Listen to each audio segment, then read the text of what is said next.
Thank you, Madam Speaker. I rise for a point of personal privilege. Delegate Freitas, you have the floor. Oh, I love to hear the groans over there. Madam Speaker, Delegate Miras gave I think, a very impassioned speech a couple of days ago with respect to the dangers and some of the concerns with respect to socialism.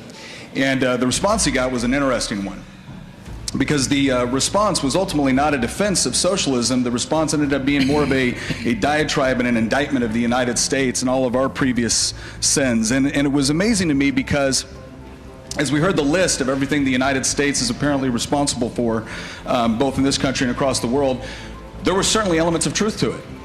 But I found it fascinating to hear that that was all followed up by "we fundamentally deny." Who exactly in the United States is fundamentally denying that the United States government treated African Americans badly?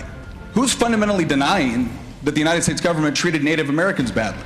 Who is fundamentally denying that the United States has been involved in foreign interventions that it shouldn't be? Nobody's denying that. In fact, I would tell the delegate to make these accusations that if you want to look for regimes that fundamentally deny their past and current sins, I would encourage you to actually look at those regimes which have adopted the socialist philosophy. Because as we look at what was happening within the Soviet Union, we didn't see Pravda getting up there and actually doing a good editorial response to what Stalin was doing when he was actually massacring and starving out his own people.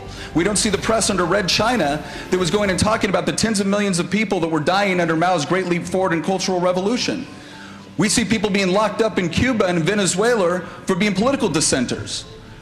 So while yes, while the United States does have things within our history that we can be ashamed of and that we should seek atonement for, the idea that we don't have a discussion, or we don't have a press, or we don't have an academia that is willing to actually call out those episodes in our history, and that we don't have people on both sides of the aisle that recognize those points of our history and seek to actually make atonement is ridiculous. But that is very common in socialist regimes. The other thing that I thought was interesting is that socialism has become something of a caricature because of the way it's been represented to many people in this country by socialists. Delegate Carter did not actually describe what socialism was, or whether it was a particular brand of socialism that he supported. He simply listed out a series of objectives. We want people to be free from want. We want people to have food. We want people to have clothes. We want people to have shelter. We want people to have health care. I've got news for everybody. We all want those things. The devil is in the details with respect to how do you actually intend to achieve those things. And as I look at socialism, and I will give you this much, socialism has done a really good job of rebranding itself, because every time it fails, it seeks to come out and say, well, that wasn't real socialism. But there is a common theme within that political philosophy, and that theme is the abolition of the private ownership of the means of production. That's the common theme throughout socialism. So if that's what you want, it's very simple. What it essentially means is that private companies don't exist when it comes to capital, don't exist when it comes to factories, don't exist when it comes to laboratories. We're going to allow the people or the government to run those institutions for us. And here's my question. Can we think of a socialist regime that has actually implemented this sort of central planning and government control over the economy, that has actually produced the sorts of results or objectives that Delegate Carter has listed? I would suggest, Madam Speaker, that as we look at the various debates going on this floor, the true test of whether or not this socialism works as a political philosophy is not going to be found in my opposition to it or Delegate Carter's support of it. It's going to be found by, what do people do that have lived under those regimes? What do those people do? What are the poor people in those regimes? What are the poor people across the world? What do they seek out? Do they seek out socialist regimes, or do they seek out free market economies? Because last time I checked, I don't have much of a recollection of American workers in this country running down to the south of Florida, making makeshift rafts and desperately trying to get to the socialist utopia of Cuba.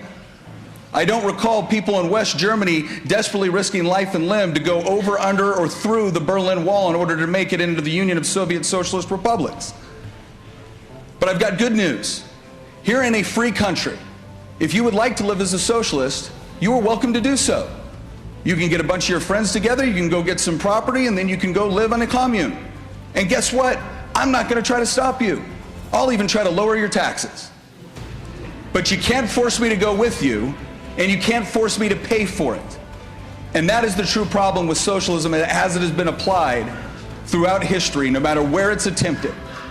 It has always resulted in oppression, violence, and degradation. So much so that the people from those countries are desperately trying to get to this country.